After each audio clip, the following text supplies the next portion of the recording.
Good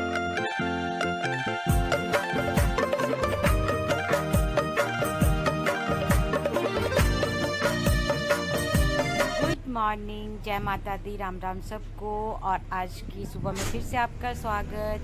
बस मैं निकल गई हूँ अपना चंडीगढ़ के लिए। विवेक मुझे बस में बिठा के गया था। तो आप लोगों का दिन शुभ हो। तो देखो मेरी जो अपना जर्नी है कुनिहार टू चंडीगढ़ कैसी रही वो देखिए, आगे मैं दिखाती हूँ आपको। इस टाइम पहुँच गई हूँ मैं सुबाटू, जहाँ आपको पता ही मेरा कॉलेज होता था, एसडी कॉलेज था। तो यहाँ हम कॉलेज के लिए आते थे। और ज़्यादा दूर तो नहीं है, खैर अपने घर से आधे के घंटे का रास्ता है ये।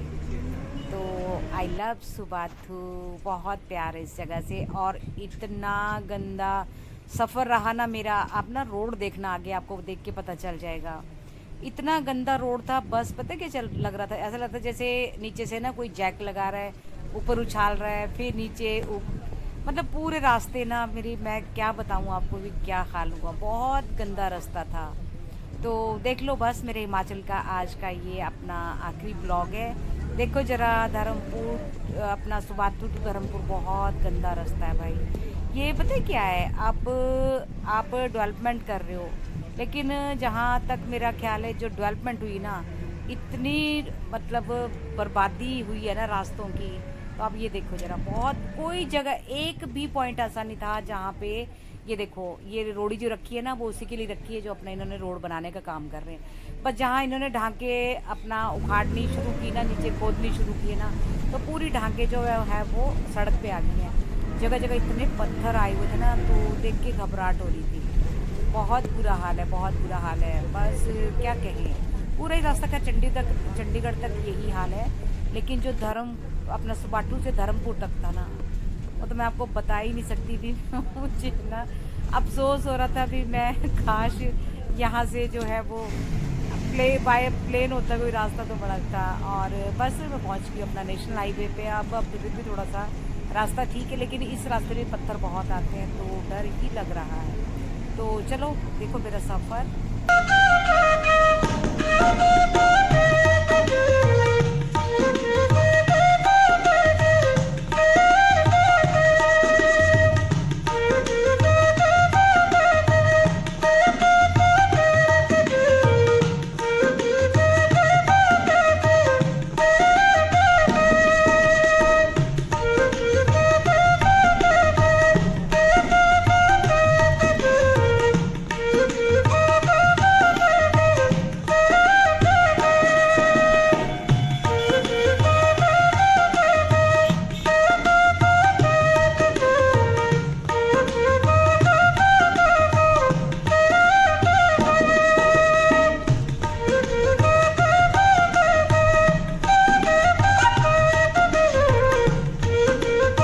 बस बहुत एक टेरिबल और एक डरावने जो सफ़र है ना, उसके बाद मैं पहुंच गई हूँ अपना चंडीगढ़। और आज मैं बस स्टैंड नहीं गई, ट्रिब्यून चौक की उतर गई हूँ। अंशुल लेने आ रहा है मुझे, क्योंकि मौसम साफ़ था तो मैं यहीं पे उतर गई हूँ। तो बस अंशुल का वेट कर रही हूँ। और भाई बहुत गंदा सफ़र रहा, बहुत गंदा। गुड मॉर्निंग, जय माता दी, राम राम सबको। और आज की नई सुबह में फिर से आपका स्वागत। आप लोगों का दिन शुभ हो, जहाँ पे भी रहो सुखी रहो, तंदुरुस्त रहो और मस्त रहो। तो बस आज जो मेरी रोज़ जो सुबह वो हिमाचल में होती थी, और आज की जो मेरी सुबह है वो चंडीगढ़ में हो रही है। मैं कल रात को तो क्या, कल मैं 3 बजे घर पहुँच गई थी। लेकिन कल मेरी इतनी हिम्मत भी नहीं थी कल भी मैं ये बोल सकूँ मैं चंडीगढ़ पहुंच गई हूँ, मैं शूट कर सकूँ, क्योंकि इतनी गंदी बस मिली थी ना मुझे भाई। एचआरटीसी है ना, कसम से कह रही हूँ, मेरे को तो एक्सपीरियंस ही एचआरटीसी का बहुत गंदा होता है। इतनी खटारा बसेस है ना इनकी एचआरटीसी की, तो बस मतलब बहुत बुरे तरीके से अपना, मतलब पूरा ऐसे होता है ना बंदा, जैसे वो नहीं होता है खटर पटर करके पूरा हिल जाता है मशीनरी, वैसे हिल की थी मेरी। आपको पता है सर्वाइकल वो गर्दन का, तो इतनी दर्द होती, मेरी बाजू ऊपर नहीं उठ रही थी।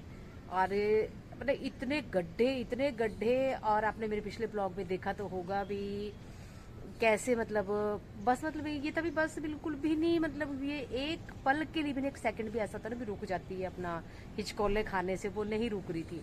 बस ऐसे ऐसे गड़ गड़ गड़ गड़, मतलब 1 डेढ़ 2 घंटे का सफ़र तो ना इसी तरह काटा है। और मेरे ना बैक इतनी पेन हुई है ना मेरे, नहीं तो जब से मैंने वो ट्रीटमेंट लिया था ना अपना डिस्क, मेरे बैक में कभी पेन नहीं हुआ था इतना। देखो इतने दिन मैं हिमाचल भी रही, होती है बाजू में दर्द तो थी, डेली थी वो तो चलो जो है वो है ही है। लेकिन ऐसी कल तो मैं पागल होगी, मैं आई हूँ यहाँ पे ना, मैं तो ऐसा लगता जैसे भी मुझे ना लिटरली मतलब वॉमिट आ रही है, मतलब उल्टी के लिए वो हो रहा था। मैंने कुछ नहीं खाया, पर मैं सुबह चपातियाँ खा के आई थी 2 सिस्टर के पास। लेकिन मतलब वो होता ही नहीं, मैं चल दिन में कुछ बिल्कुल भी नहीं, कुछ भी नहीं खाया रास्ते में, तो मैं वैसे ही कुछ नहीं लेती हूँ। आके बस मैंने हाथ पैर वगैरह मुंह धो के, और जो मैं लेटी हूँ ना अपना 4 की बजे मतलब मैं लेट गई हूँ, तो मेरे को आज 5:30 की 5:45 1-1.5 घंटा मुझे पता ही नहीं लगा, मतलब इस तरह से बेहोश हो गई थी, इतना थक गई थी। और आज भी मैंने भी फ़ोन उठाया हुआ ना, तो यहाँ पे ना बाजू पे जो है वो दर्द हो रहा है, ये चीज़ मतलब इतना, क्योंकि इस उससे ना मैंने वो पकड़ा हुआ था ना आगे बस का, तो भाई बहुत बुरे हाल थे। तो बस होगी अपना दिन की शुरुआत, वही रूटीन वही वो। अब तो खैर 9:30 हो गए हैं, मैंने बोला मैं कहा चलो आप लोगों को बताना बनता है, अभी मैं आ गई हूँ भाई वापस।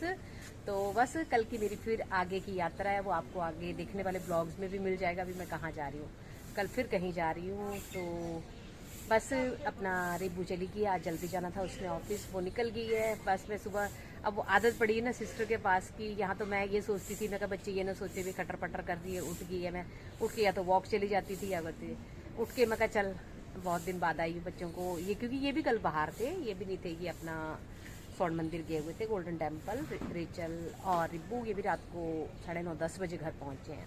तो बस फटाफट मैंने दाल चावल वगैरह बना दिए, चाय दे दी इनको बना के, मैं कहा चल बच्चों को ये माँ आई है तो सुख होना चाहिए, बाकी तो मैंने क्या करना, बाकी समझे ना समझे वो बच्चों की वो है। तो बस दाल चावल बना दिए थे, क्योंकि उसने अपना टिफ़िन लेके जाना होता है, चाय तो कर दी थी। बाकी फिर मैं कहा तू, क्योंकि मेरे से नहीं बिल्ले जाएंगे, फिर मैंने उसको बोला तू परांठियाँ बना दे मेरी और अंशुल की, क्योंकि मुकर गई वो मैंने नहीं खानी, मैंने तो खैर उसके करके बोला था।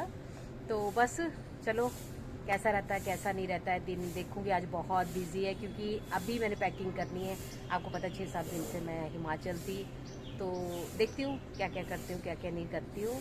तो चलो बारिश हो रही है सुबह से, मैं दिखाती हूँ जरा मौसम, देखो मेरे चंडीगढ़ का बहुत दिन हो गया आपने देखा नहीं है, सुबह सुबह क्या रात से बारिश हो रही है, ये देखो। और लेकिन भाई उतनी उमस है ना, पता नहीं मुझे लग रहा है ये क्योंकि मैं अपना ठंड खा के आई हूँ ना हिमाचल की, तो बहुत उमस हो रही है। किचन में सुबह बोलूँ पसीने पसीने हो गई थी। और ये देखो मेरी बेले जो है वो देखो वो भी भाग रही है, कद्दू भी भाग रहा है भाई, लगा तो एक भी नहीं, मैंने सोचा शायद कद्दू लगे होंगे पीछे से, लेकिन देखो इसको भी जब मिला ना चलने के लिए तो अपना घिया की भी चल पड़ी है। वो तोरी देखो, तोरी सिस्टर के घर में भी देखा था ना आपने पिछले ब्लॉग में मेरे, हमने कैसे वो रस्सियाँ बांधी ऊपर के लिए, तो वो भी दौड़ेगी, उसके भी काफ़ी दौड़ रही है, लेकिन उनके लग गई है, मेरे ख्याल अभी नहीं लगी है। लेकिन कद्दू तो कहाँ इसके नीचे छुप रहा है, लेडीज़ जो है वो दबा ही देती है मर्दों को, कद्दू की बेल जो है घिया ने दबा दी है। तो बस देखते हैं लगते कि नहीं लगते हैं। और वो देखो खीरा भी ना, ये मेरे को भाभी ने दिया था बीज, देखती हूँ लगाया है, भगवान एक भी लग जाए ना तो मेरी जो मेहनत है वो सफल हो जाए, क्योंकि ये हिमाचली खीरा है। अब लगता है कि नहीं लगता, वो तो ऊपर वाला जाने, क्योंकि इसमें ना पता नहीं मखनू से क्या लग रहे हैं वाइट वाइट से, देखो आके ना छिड़कती हैं उसके ऊपर कुछ। और जाना है वैसे तो अभी मेरे पास टाइम नहीं है आज तो कुछ भी,